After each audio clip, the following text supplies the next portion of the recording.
And we're There live. we go.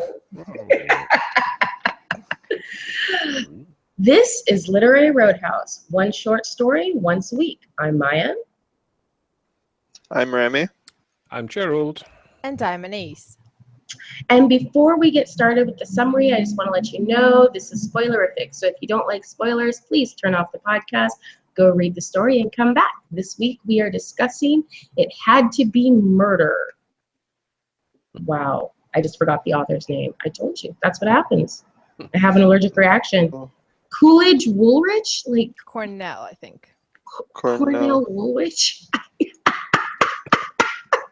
Oh, it's going to be a great episode. This. I told you, man. I'm lucky I'm here. I'm starting to get the shakes. Yeah, me and allergies do not get along. Okay, I'm just going to redo that intro. This is Literary Roadhouse. One short story once a week. Oh, you guys aren't starting it over? Oh, do you want to? Okay, you want us whatever. to do? I was like what? waiting for Remy. She didn't say I'm Maya. Ah. I guess I'm not Maya.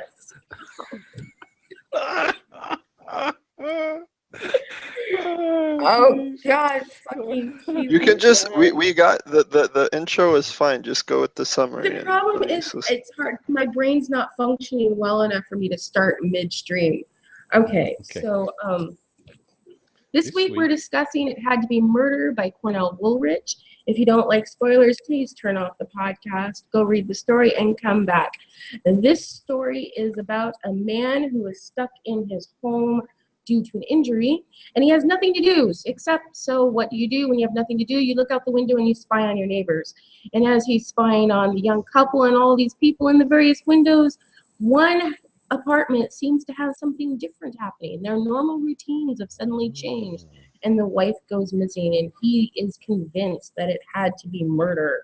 He contacts his detective buddy, and his detective buddy says, no, it can't be murder. We checked it out. You're just going out of your mind. And, we've seen this story multiple times because it's the story that started 2 films by Alfred Hitchcock, Rear Window and The Other Rear Window. And in the end, of course, it was murder, and he does get attacked, but he makes it out okay because that's what happens in all these old cop thrillers.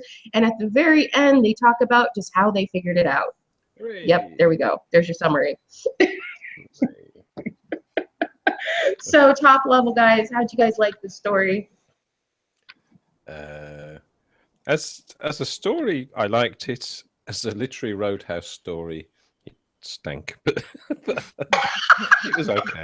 You don't think it rose to the level of literary fiction? Is that what you're saying? Maybe. Don't preempt my comments.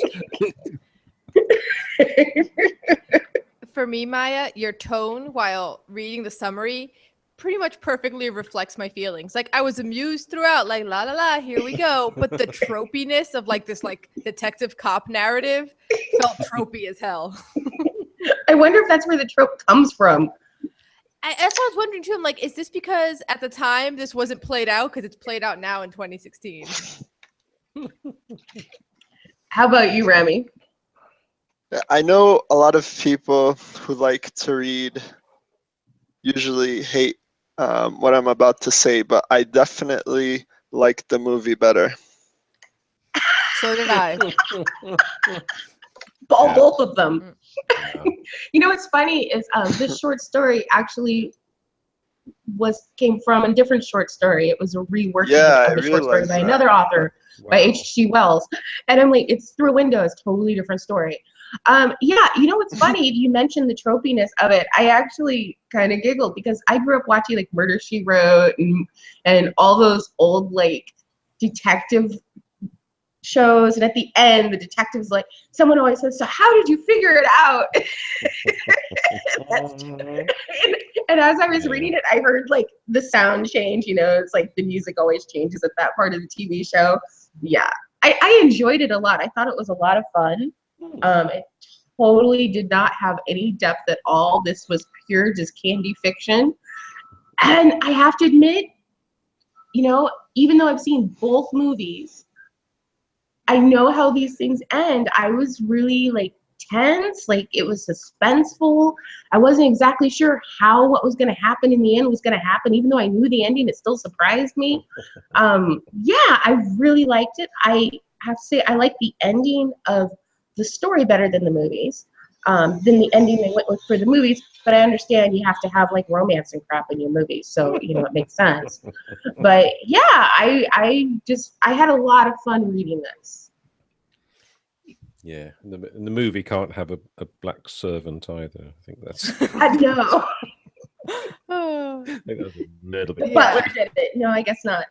I feel like I pretty much everything Maya said copy paste, and that's basically my opinion as well. Like it was fun, but there is no depth here. And also when the monologue happened at the end, where he's like, and then I realized in the cement, the drop floor, the blah blah blah, and this and that, I was like, my eyes are glazing over.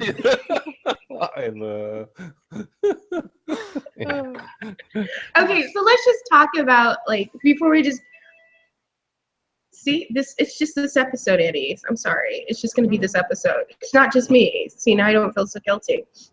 So, in addition to the tropiness and just the pure candy fiction of it, okay, yes, there is that. But if it wasn't a well-written story, there wouldn't be 2 movies made about it. It wouldn't be, you know, we don't talk about Through a Window. We talk about Rear Window.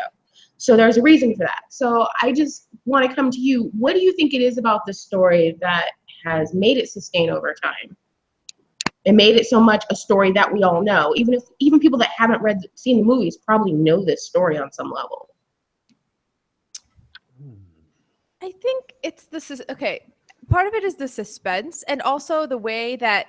So even though I had seen the movies and I know how the movies end, I still allowed that maybe this story will end a little differently. Maybe like the movie rewrote the ending. So I was pretty convinced that no murder had happened, like because of the way that it was written. Like it wasn't just that the detective keeps saying, well, we totally saw the wife in the countryside, she's alive. It wasn't just like all of these counterpoints, but it was also like certain lines. Like one that I copied was when he's talking about Thorwald, who's watching through the window. He's like, he thought danger lay near the door, safety away from it. He didn't know it was the other way around. The deeper into his own rooms he retreated, the greater the danger. Referring to himself as a danger based on like no evidence made me pretty confident like he lost the plot. You know, like, which is, I think, why up until Thorwald breaks into his house, I still wasn't 100% convinced that a murder had happened.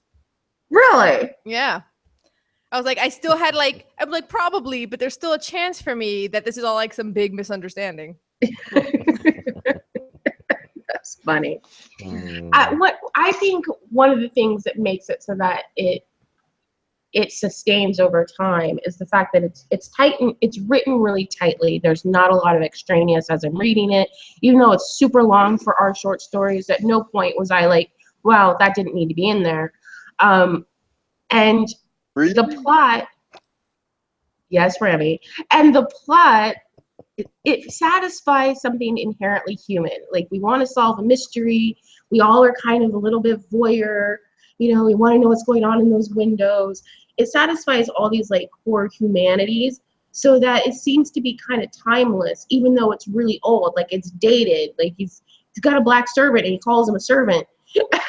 You know, he's not his secretary. Like, you know, and you can tell it's post-slavery because they're like friendly, but still, you know, it's probably like 50s maybe, I think. 40s. What do you think, Gerald? Like it had that kind of feel to it. It didn't feel super modern. There were telephones, but it didn't feel super old. And so like it keeps a little bit of timelessness in there. You can't quite place it. It's kind of universal in that respect. I just think it's a satisfying story at its core. It has a nice climax. It lets you down softly. It ties up all the loose ends so you don't walk around going, what did I read? I think I quite like the fact that it's both it's almost claustrophobic and not claustrophobic. So he's in the apartment. He can barely move. He's just between the bed and his chair and back again. But then he's looking out onto the world and into the lives of these other people, and that's always fascinated me. I always like knowing what other people are doing, and because I'm nosy, basically, I just We're nosy Parkers. So, Remy, I could tell during my little talk that you completely disagreed with me. So tell me where all the extraneous words are and why you hated it. Yeah, I'll point to the climax when I feel like that part, it didn't lend itself well to being suspenseful because it was way too verbose. When it starts suddenly, Death was somewhere inside the house here with me. All right, so something's gonna happen. And then the next like 2 paragraphs, he just is thinking about all the different possibilities and describing the room around him. Bored. We need to, when it's like suspenseful like that, things need to be moving. It's like, look, there's some books, but I don't read. That's the former owner's books. What are you talking about, man? Like, come on. Wow. No characterization for Remy. He wants Michael Bay to do his Whoa. murder mysteries. Yeah. You know what? I wouldn't say that I was as frustrated as Rami, but I will say that the slight asides to like explain why there's books in the room did feel out of place. Like this is a big suspenseful moment. Any minute, like you should just be grabbing the bust and putting it under the blanket and setting that whole thing up and thinking of nothing else. And I will say that when he has this aside, like must have been the former owner. I'm like, I wanted to like go back in time, talk to Woolrich, and say, "Guy, no one's wondering why there's books in the room." But that's the point. It makes you even more tense. Like those little asides were like, "Oh, what's gonna happen? Oh, what's gonna happen? What's gonna happen?" It was like by the time something actually happened, I was wound up like a freaking spring. But by the time something happened, it had taken so long to set it up that you are not surprised that the bullet hit the bust. There was nothing else that could happen. Like, of course, the bullet hit the bust. But were you surprised when the dude tries to jump off the landing? Yeah, that did surprise, seemed a bit extreme. Yeah. Wasn't there a window there? Yeah, the bay window. Did the bust? Was the window open or did the bust break the window? Like that's what I wanted to know. Was he trying to jump out a closed window? Is what I wanted to know. Was he doing it Michael Bay style? I don't care. It's immaterial. It was material enough to me that I stopped and reread it just to make sure because I was confused how he got out the window if the window was closed. Yeah, I think for me though it was more like the writer brain that it was like just because it was total writer brain. Yeah, in the earlier part of the story he said I don't read much, which is why he's staring out the window. Then later when he mentions his books, it's almost like the writer thing of like I need to fix this because someone's gonna wonder why there's books here. And I'm like, no one is. Like only writers really care about that.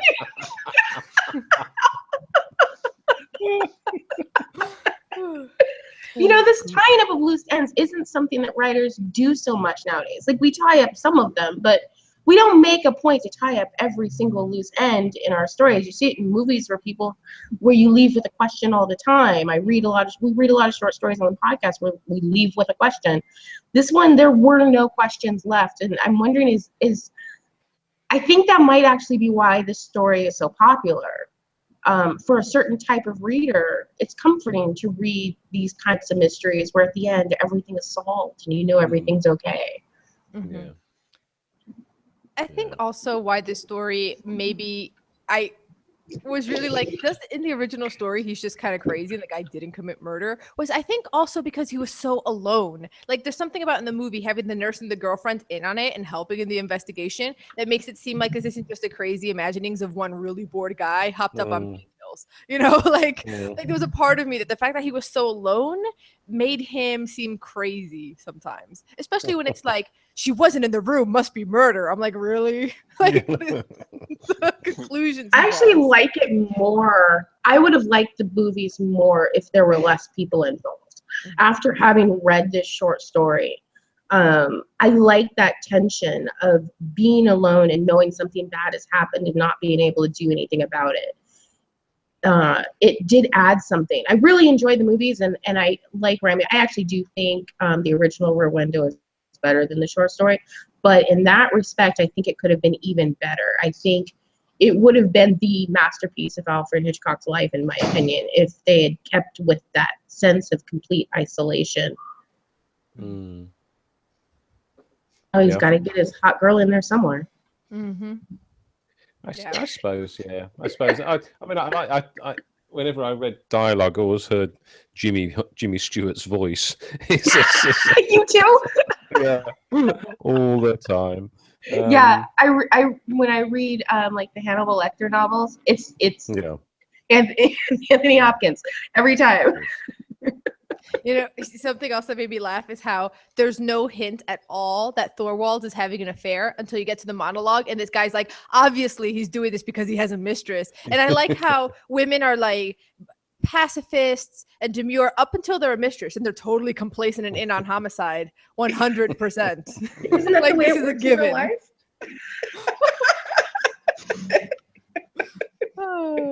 Yes, those evil women. Yeah, women are totally, you know, presumed innocent until mistress. Now probably cool with murder. Yeah. I know you find that's the case, yeah. You know, you think that's the case?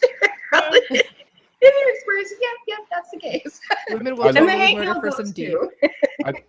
I loved his overuse of adverbs too. That's just brilliant. When a person is looking fixedly, and then 2 sentences later he says, "wasn't held fixedly at any one point." What? Ooh, yeah. Well, that's definitely a style change that's happened over time. Did it affect your enjoyment of the story? Yeah, especially when he says, "I wondered detachedly," or detachedly, or something. It's just, what? Is there such a word? I don't know. So, I'm sure there must be. They had editors back then. I think that because it's such a light story, even though somebody gets killed, but even though it's a sort of light and frothy story, I think that's where the film does better, because the film sort of injects more humor into it between the main character and the cop and the woman as well.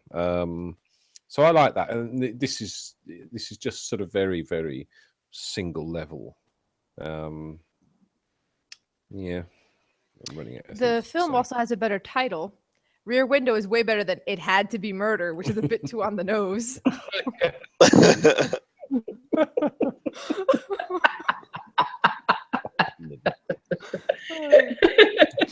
I love it. You guys are cracking me up.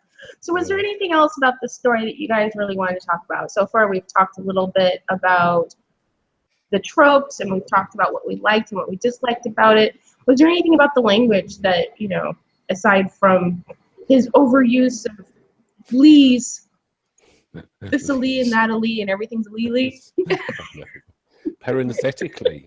I mean, wow. That was Sam. Sam came back parenthetically. What? So anyway, yeah. And you need to isolate the sound clip of Gerald saying "what."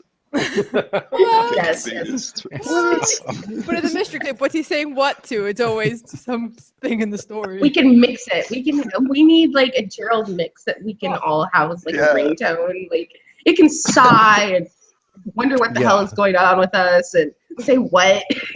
Whenever someone swears for the first time on a podcast, on an episode, Gerald always goes, "Oh." No, Steady. No. I am such a cliche. Oh no. That's really cute. I love it. Because a lot of this gets missed out live, doesn't it? It's all, nobody hears it.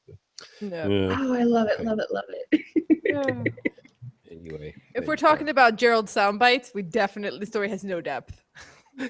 Yeah, totally. No depth at all. Yeah. Are you guys ready to go ahead and just do the quiz? And rate this puppy and call it a day? Let's rate the puppy. Rate the puppy.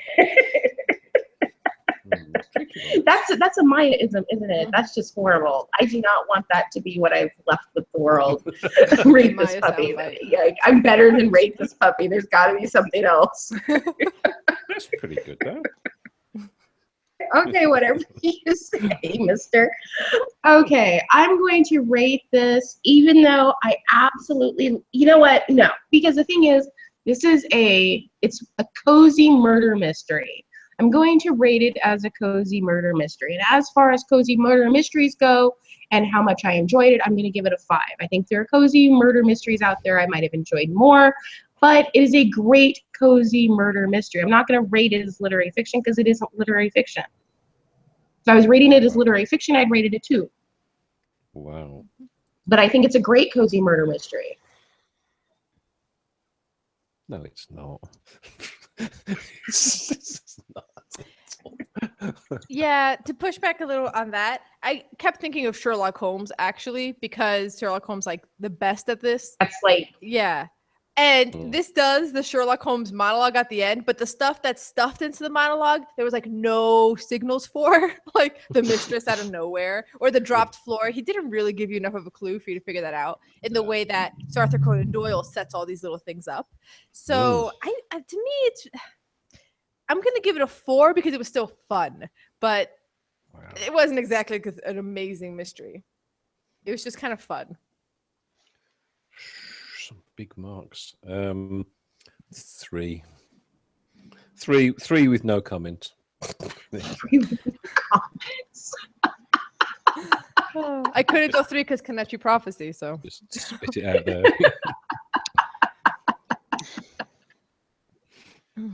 okay, so Remy, have you rated? Or are you just thinking? Yeah, I mean, I was deciding 2.5. wow. Okay. Yeah. Wow.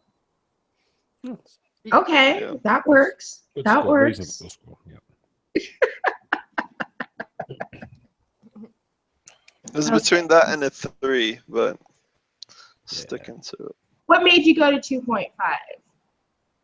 I guess because who found like some faults in this and some criticisms that didn't occur to me too. So in addition to all those things, so it made me go lower.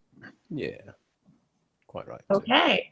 So what are we putting into the pot for this week? I need a different that too, don't I?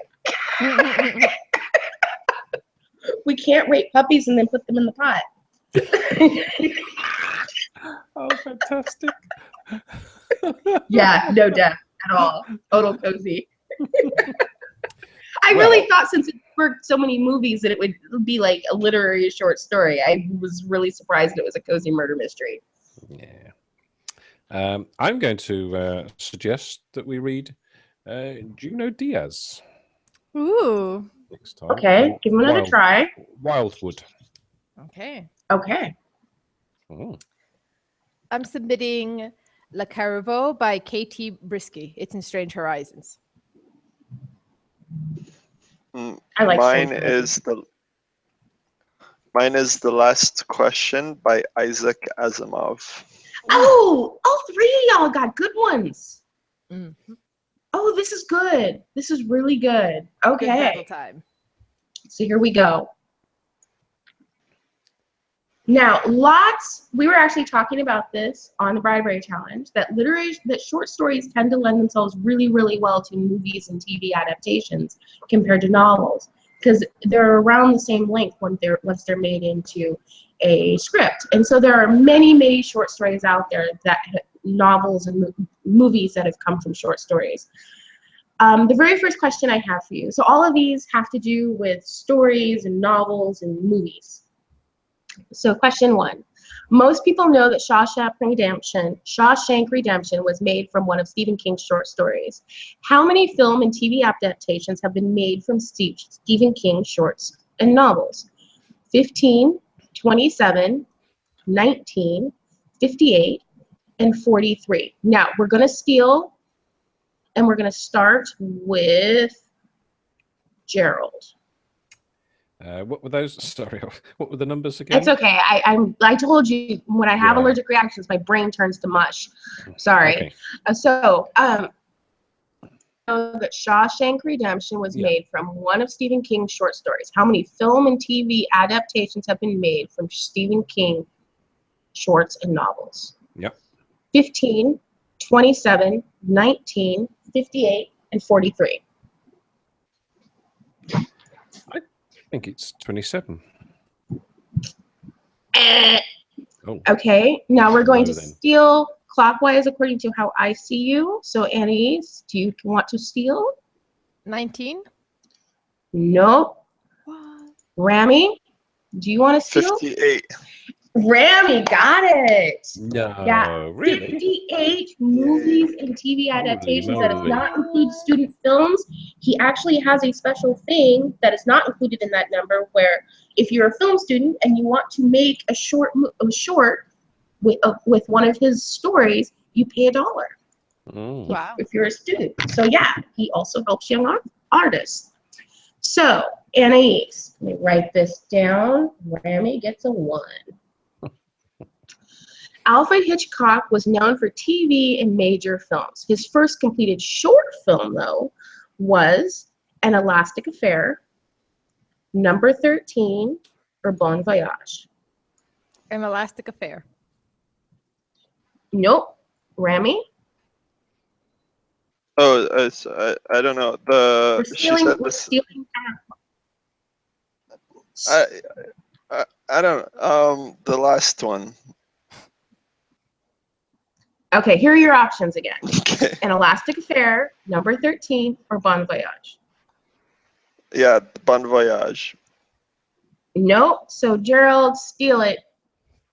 Is it? There's only one option left. Oh, and which was Number 13. I stole it back. I stole it back. You know what? If he loses the steal, that would kill me. That would just be hysterically funny. So the options are An Elastic Affair, Number 13, or Bon Voyage. number 13. Yeah, okay, Gerald. Wow. That was hella funny. Keep that, NAs. Why is Losing why all the the ones steal, you're that was keeping involved in me? Okay, so Rami. Everyone knows, well, not everyone, but people that read short stories know that Cathedral was a film made from a Raymond Carver short story. Which of the following films was not from a Raymond Carver short story? Okay, so here we go. The first one, Happy Birthday, Wanda June, What's in Alaska, Collectors, Everything Goes, What We Talk About When We Talk About Love. The love. You want to go with the love one? Sure. Okay, you didn't get it. Gerald. That's fine. I'm okay with that. Okay, you need to go through the options. You want me to again. repeat? Please. Which one of the following Oh, another films was question. not from a Raymond Carver story? Yep. Happy Birthday, Wanda June, What's in Alaska, Collectors, Everything Goes, What We Talk About When We Talk About Love. Collectors. Nope, that is a Raymond Carver story. What's in Alaska? Nope, that is a Raymond Carver story. So all of you, big fat zeros. And the actual answer was Happy Birthday, Wanda June. That is a Kurt Vonnegut novella. I stumped you. So, Anais, what year was Slaughterhouse-Five published? 1954, 1961, 1969, 1971.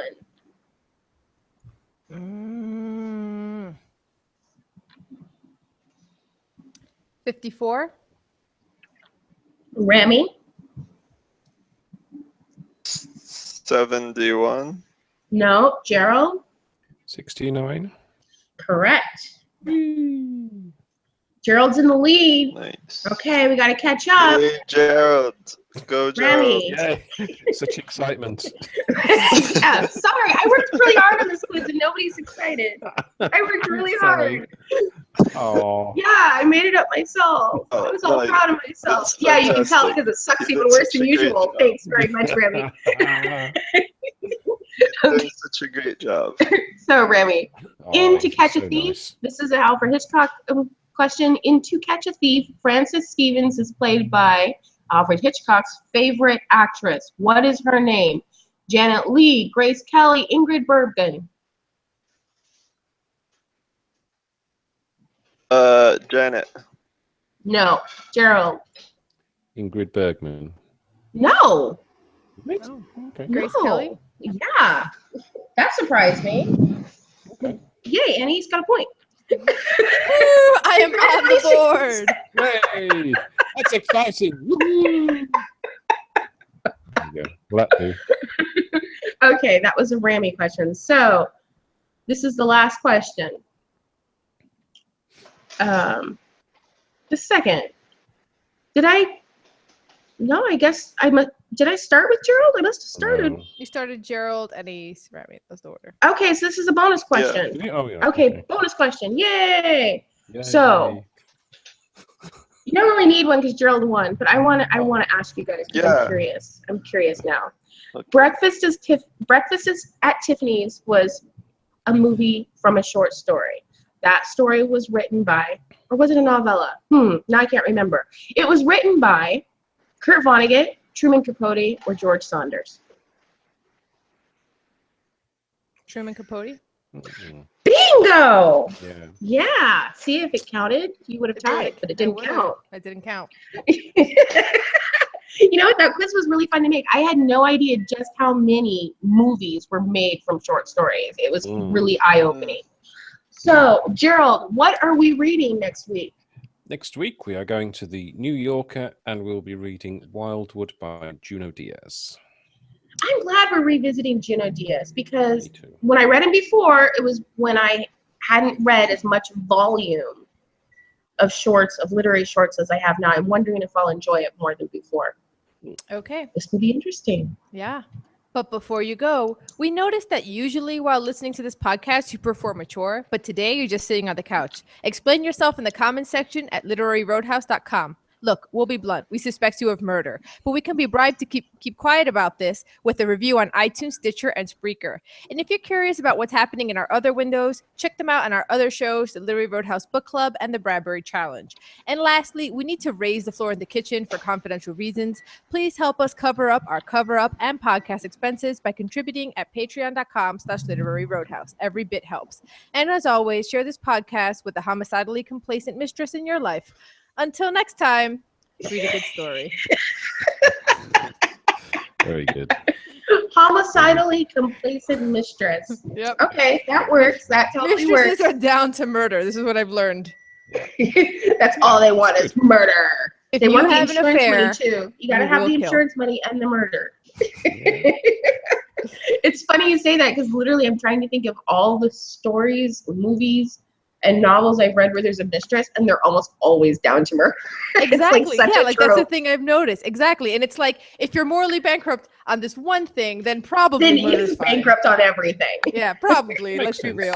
Yeah, I think so. And you can see it, like I was watching a true crime thing, and there was a mistress that the detective was interviewing about the crime, and it was like this assumption that because she was the mistress, she must have been involved in the murder.